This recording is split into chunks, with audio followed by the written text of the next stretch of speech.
तो देखिए जब नष्ट का समय होता है विनाश का, तो विनाश काले विपरीत बुद्धि। क्या है? बुद्धि विपरीत होती है। तो भगवान के पुत्र पौत्रों की बुद्धि विपरीत तो क्या हुई?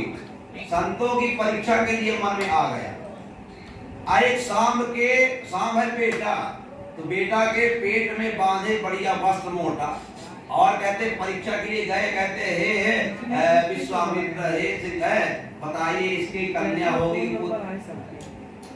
अब वो विचार किए कि ये तो केवल बनावटी है तो है नहीं कुछ। तो कहते चले जाओ दुर्वासा के पास। दुर्वासा अच्छी तरह से बताएंगे क्या है, क्योंकि हम लोग इतना नहीं जानते हैं। अब वो गए दुर्वासा के पास। दुर्वासा के पास गए। दुर्वासा कहते हे दुर्वासा जी बताओ पुत्र होगा या पुत्री इस कन्या के। दुर्वासा जी समझ गए ये हमारी परीक्षा लेने आ रहे हैं, नए पुत्र ये है, नए कोई गर्व है। तो क्या करें दुर्वासा? मुसलम कुलनाशनम, इसमें न पुत्र है न पुत्री होगा, इसमें मूसल होगा जो तुम्हारे कुल का नाश कर देगा। दौड़ कर आए, शाम का पेट जब वस्तु बाहर किए, एक मूसल निकला। गए क्रूर जी के पास। ये कहते हे क्रूर जी ये मूसल निकला, क्या करे? क्रूर जी कहते हैं तुमने जो कमाना था कमा लिए। क्रूर जी कहते हैं कमा लिए, अब समय आ गया है, जाओ इसको घिसो समुद्र में। समुद्र के किनारे जाकर जब घिसते घिसते जो चूर्ण हो गया, उसकी ऐरका नाम की घास हो गई, और जो नोक बचा वो जो है पहेलिया अपने बाण में लगा लिया। इधर अब क्या कहते हैं श्री सुखदेव जी के हे राजा परीक्षित, इधर जो है नव योगेश्वरों का संवाद का वर्णन आता है। कहते एक बार नव योगेश्वरों का संवाद हुआ, भगवान के बारे में सब चर्चा हुई, और कहते हैं कि एक बार जो है 24 गुरु की कथा का वर्णन करते हैं कि दत्तात्रेय ने 24 गुरु बनाया। किसको? पृथ्वी, वायु, आकाश, चंद्रमा, रवि, कुमारी, कन्या, सबको गुरु बनाया। परीक्षित कहते हैं कि गुरु बनाने से अर्थ क्या हुआ? गुरु बनाने से क्या अर्थ हुआ परीक्षित? कि दत्तात्रेय ने पृथ्वी को क्यों गुरु बनाया? पृथ्वी किसने गुरु बनाया? कि पृथ्वी में जो सहनशीलता है वो किसी में नहीं। हम जन्म से लेके मृत्यु तक पृथ्वी में अनुसार करते हैं, लेकिन पृथ्वी कभी क्रोध नहीं होती, क्षमा पृथ्वी। आकाश से क्या हम शिक्षा लिए? आकाश से शिक्षा लिए, आकाश सबके लिए बराबर है ना, सबके लिए बराबर आकाश है। वायु से क्या लिए? वायु जैसा होना चाहिए, जैसे वायु जब बहती है तो जहाँ से सुगंध है तो सुगंध बहाती है, दुर्गंध है उसको भी, वो वायु कभी दुर्गंध को अलग नहीं करती है। वायु समान है, चाहे सुगंध हो चाहे दुर्गंध, उसके लिए सब समान है। कबूतर को बनाया, गुरु कबूतर किसने बनाया? कि एक जब शिकार करने वाला आया तो कबूतर कहता है बच्चों को मत मारो, हम स्वयं परिवार सहित समर्पण हो गए। इसका अर्थ क्या है? कोई अतिथि आ जाए अपने घर में तो उस समय जो है अतिथि का सम्मान के लिए क्या हम बिक जाएं। देखिए जो यशोदा और नंद हैं, इनके लिए भगवान क्यों अवतार लिए? क्योंकि एक बार यशोदा पिछले जन्म में द्रोण प्रवरो नाम के जो थे स्त्री पुरुष, तो अतिथि के लिए यशोदा ने जो है माने जीवन तक दान देने के लिए तैयार हो गई, इसलिए जो भगवान प्रसन्न हुए। तो इसलिए कबूतर से शिक्षा मिलती है कि अतिथि के लिए सत्कार के लिए जीवन निछावर तक कर देना चाहिए। और कुमारी कन्या से क्या ज्ञान दिए? कुमारी कन्या को देखने वाले एक बार आए, कुमारी कन्या के कुछ नहीं था, घर धान कूटने जब लगी कुमारी कन्या तो चूड़ी पहरे थी 5-6। जब धान कूटे तो आवाज आए, वो विचार के कि जो अतिथि आया वो विचार करेगा इनके आज कुछ भोजन भी नहीं है, धान कूट रहे हैं, तो एक एक करके उतारते एक एक चूड़ी उदाहरण की। इसका अर्थ क्या है? सुखदेव जी कहते हैं परीक्षित, इसका अर्थ है संत को अकेला रहना चाहिए। 2 संत रहेंगे 3 रहेंगे तो खटपट होगी, भजन में विघ्न होगा, इसलिए संत को एक अकेला रहना चाहिए। ये 24 गुरुओं से शिक्षा प्रदान की। अंत में सुखदेव जी कहते हे राजा परीक्षित, अब देवता भगवान के पास गए, कहते हे प्रभु आपका समय हो गया है क्या अब जाने के लिए? क्योंकि आपका समय है, आप अब जाइए। तो भगवान कहते हैं समय हो गया, 125 वर्ष बीत गए, आप जाइए, आइए। अब जब जाने के तैयार हुए भगवान, उद्धव जी आए। उद्धव जी कहते हैं प्रभु आप चले जाओगे तो हम किस सहारा जीवन व्यतीत करूंगा। तो भगवान कहते हैं कि उद्धव, ये जो भागवत महापुराण है तो इसमें हम अपना जो है तेज स्थापित कर रहा हूँ। जब इच्छा पड़े इसी भागवत को सुन लेना, पढ़ लेना, उसी से हमारी प्राप्ति हो जाएगी। और जो है भगवान अपने धाम के लिए जब गए तो पीपल के वृक्ष के नीचे जब भगवान आसन लगाए तो जो व्याधि बहेरिया जो बाण मूसल का लगाया था अपने उसमें, उसने सोचा भगवान के चरण को मृग है, मृग के नेत्र मानकर उन्हें चलाया। जब चलाया भगवान के चरण में जब बाण लगा, आ करके लेट गया। कहता है प्रभु अजानता, अज्ञानता से ये बाण आपके चरण में लग गए। भगवान कहते अज्ञानता से नहीं लगे हैं, ये हमारा तुम्हारा कर्जा हमारे ऊपर था। भैया कहता हमारा कब कर्जा प्रभु? बोले तुम्हारा कर्जा था रामावतार का। हमने छिप करके बाण जब मारा, तुम बोल रहे थे मैं बैरी सुग्रीव प्यारा, कारण कबरनाथ वही मारा, तो कर्जा तुम्हारा था। हमने छिप कर मारा, तुमने भी छिप कर मारा, अब बदला पूरा हुआ। और फिर भगवान जो है अपने परम धाम को जब जाने लगे, सब देवता पुष्प वृष्टि करते हैं प्रभु आप अपने धाम आइए। ध्यान दे, ये जो संसार है जो भी आया हो जाना पड़ेगा, आया है तो जाएगा। राजा रंग फकीर, कोई सिंहासन चढ़ चढ़ा, कोई बधा, क्योंकि मृत्यु लोक का नाम ही है मृत्यु। यहाँ कोई भी जीव, पेड़ पौधे भी अमर नहीं है, उनकी भी उम्र होती है। बड़ का वृक्ष है तो मान लो 500 वर्ष है, किसी की 400 वर्ष, माने सबकी उम्र है। जाना एक दिन पड़ता है, क्योंकि जातस्य चेत ध्रुवो मृत्यु, जिसका जन्म हुआ उसकी मृत्यु निश्चित है, जिसका मृत्यु है उसका जन्म निश्चित है, जाना पड़ेगा। भगवान अपने धाम को जाते हैं। वृंदावन बिहारी लाल की जय। जब भगवान अपने धाम को चले जाते हैं, इधर जो है 7 गुरुओं की कथा सुनाने के बाद श्री सुखदेव जी कहते हैं राजा परीक्षित, एक कलयुग है, एक कलयुग में क्या क्या होगा, कलयुग के बारे में बताते हैं कि क्या होगा कलयुग में। तो परीक्षित कहते हैं क्या होगा कलयुग में, सुखदेव जी आप बताएं। तो सुखदेव जी कहते हैं हे परीक्षित, कलयुग में क्या होगा, जाके नख और जटा विशाला, देहि तापस प्रसिद्ध कलिकाला। कलयुग में जो ज्यादा जटा बढ़ाए हैं, ज्यादा पाखंड दिखाए, उसकी पूजा होगी।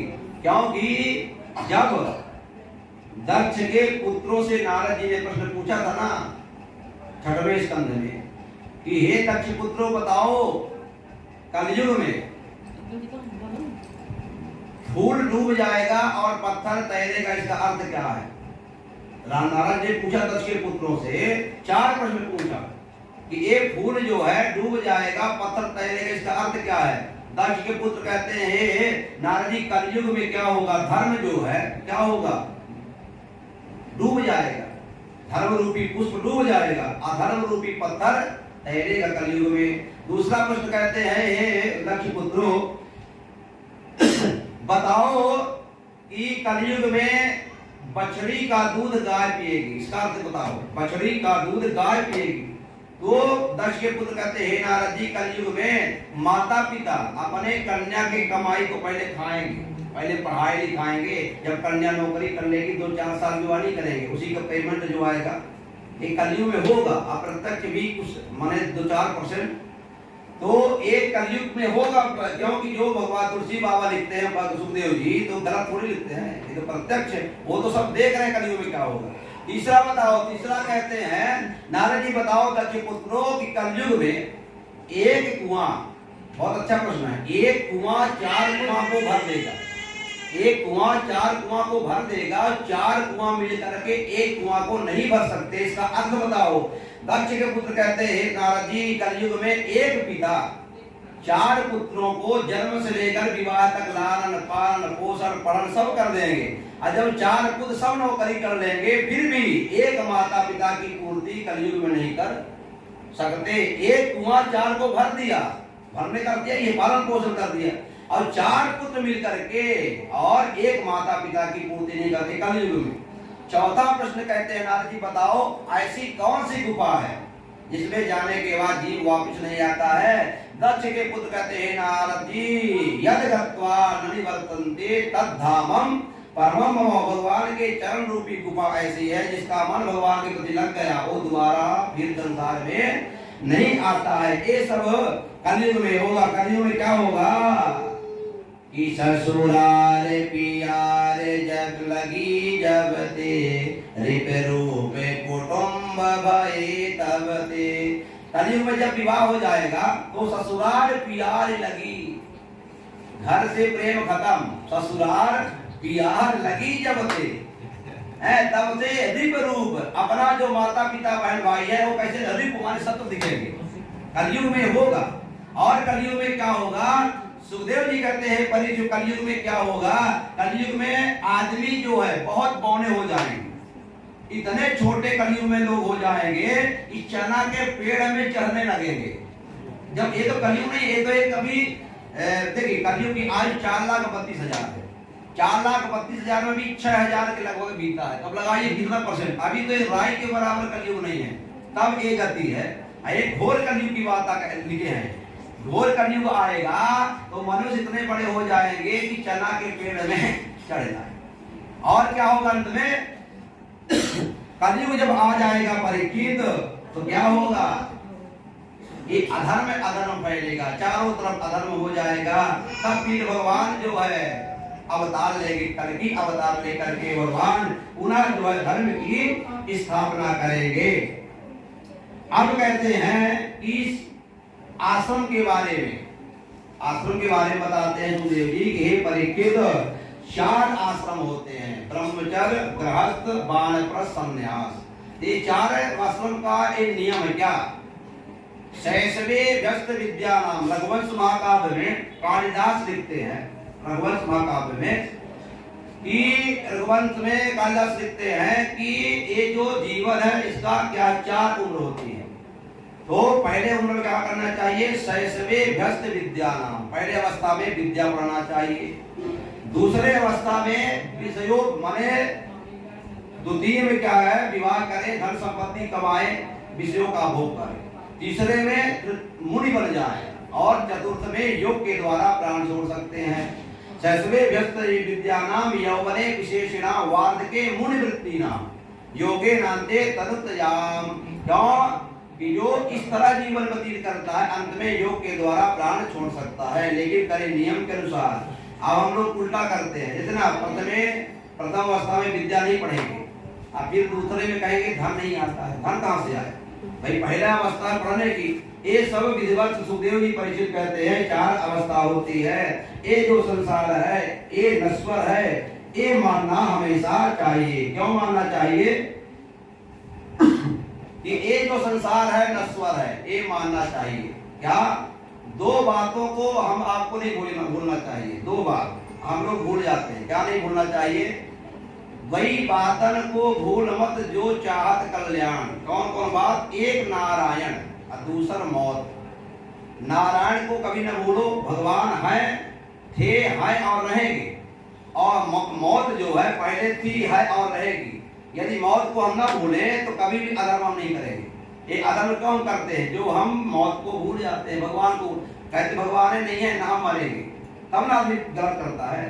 तो भगवान सुखदेव जी कहते हैं परीक्षित 2 को कभी नहीं भूलना चाहिए, नारायण एक मौत को कभी ना। और अंत में उद्धव जी बद्रिकाश्रम जब जाते हैं और उद्धव जी से जब भगवान कहते हैं उद्धव जो चतुपंचावशेषिता जो 4-5 बचे हैं द्वारिका में उनको ले जाना इंद्रप्रस्थ। जब अर्जुन लेकर चले तो जो अर्जुन समुद्र जैसी कौरव सेना को ऐसे जीत लिए जैसे गाय के बछड़े के खुर को लादने में ताकत लगती है। परीक्षित जी कहते हैं ना कि जैसे गाय के बछड़े खुर को त्यागने में लादने में माने कोई अनुभव नहीं होता ताकत का, उसी तरह अर्जुन पूरी कौरव सेना को जीत गए, परंतु किसके कारण? भगवान के कारण। अब वो भगवान नहीं है तो जब वही अर्जुन चले तो वही अर्जुन भीनल रोटी गोपिका, वही अर्जुन वही बाण। अर्जुन कहते हैं देखो भगवान के जाने से क्या हो गया, हम मिट्टी हो गए। जैसे शिव में ई मात्रा हटा दे तो क्या हो जाएगा, सब। इसी तरह हम आप कब तक हैं? जब तक ई रूपी ईश्वर अंदर है तब तक हमारी आपको बड़ा प्रेम है, बड़ा पूजा हो रही है। हम ई रूपी ईश्वर जब हट जाता है तो अपने ही बाल बच्चे, ध्यान दे, अपने ही बाल बच्चे कहते घर से बाहर करो। क्यों बाहर करे? शरीर वही है, क्या बिगड़ गया? मृत्यु के बाद क्या घट जाता है? कुछ नहीं घटता है, केवल ई रूपी ईश्वर हट जाता है। ई रूपी ईश्वर घटने से हमारे ही बेटे बेटियां क्या कहते घर से बाहर करो, अशुद्ध माने ई हट गया, सब हो गया। तो सुखदेव जी कहते हे परीक्षित कभी भी ये मत मानना, संसार में अमर हैं, सबको जाना है। अब सुखदेव जी अंतिम में कहते हैं कि हे परीक्षित बताओ अब तुम्हें क्या डर है मरने का, बताओ डर है मरने का। परीक्षित कहते हैं सुखदेव जी अब कोई डर नहीं है, इसलिए डर नहीं है कि पिबंतम तम मुखाम भोज अच्युतम हरि कथामृतम, आपने अमृत रूपी जो कथा सुनाई उससे हमारा सब डर समाप्त हो गया। ध्यान दें, अमृत में और कथामृत में क्या अंतर है? देखिए कथा कहीं भी हो, एक कथा का विश्राम समय चल रहा है, कथा कहीं भी हो सुनना चाहिए। कोई भी वक्ता कथा करे, कथा सुनना चाहिए। कथा हर वक्ता वही करता है जो यहाँ हम कर रहे हैं, करने में ये अंतर है, हर व्यक्ति अपने अपने हिसाब से उसको व्यक्त करता है, बाकी कथा वही है। तो कथामृत और अमृत में क्या अंतर है ये समझ लें। अमृत में ये सामर्थ्य है कि हमको अमर बना देगा। क्या सामर्थ्य है? अमर माने हम मर नहीं पाएंगे, लेकिन अमृत अभय नहीं दे सकता है, मरेंगे नहीं, लेकिन डर समाप्त अमृत नहीं कर सकता है। और जो कथामृत जो पान कर लेगा उसको अभयत्व प्रदान, माने अमृत कथा अभयत्व, कथा सुनने के बाद अभय माने भय नष्ट हो जाएगा कि हमको मरना है कि नहीं मरना है, ये अंतर है इसमें। तो सुखदेव जी कहते हैं परीक्षित कथा कहीं भी हो, किसी स्थान में हो, कथा प्रेम से सुनना चाहिए। कथा में कोई निमंत्रण को नहीं ध्यान देना चाहिए। जैसे मंदिर में हम लोग जाते हैं तो मंदिर में कोई क्या कहता है चलो मंदिर में कथा में कोई निमंत्रण की जरूरत नहीं है। सुन लिए कथा हो रही है तो हम आए कथा सुने, है ना, और प्रसाद ले, एक कथा का नियम होता है। और अंत में सुखदेव जी कहते हैं परीक्षित अब हम जाए, बताओ कोई भय तो नहीं है। परीक्षित कहते हैं हे सुखदेव प्रभु आप चले जाओगे। देखिए क्या होता है जब 7 दिन आपस में श्रोता कथा सुने, वक्ता कथा सुनाए हैं, तो इतना प्रेम हो जाता है आपस में। तो अब परीक्षित कहते हैं सुखदेव जी आप चले जाएंगे तो कल कथा कौन सुनाएगा? जैसे यही कल कथा होगी आज है ना, तो हे सुखदेव प्रभु आप चले जाएंगे और इतनी अच्छी कथा आप सुना रहे हैं, पिबंतम तम मुखाम भोज।